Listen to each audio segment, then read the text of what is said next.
Welcome back to Guide with Samuel.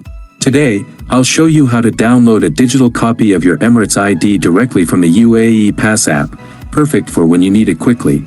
First, open the UAE Pass app and log in using your PIN, fingerprint, or face recognition. Next, navigate to the Documents or My Documents section in the app. This is where your digital credentials are stored.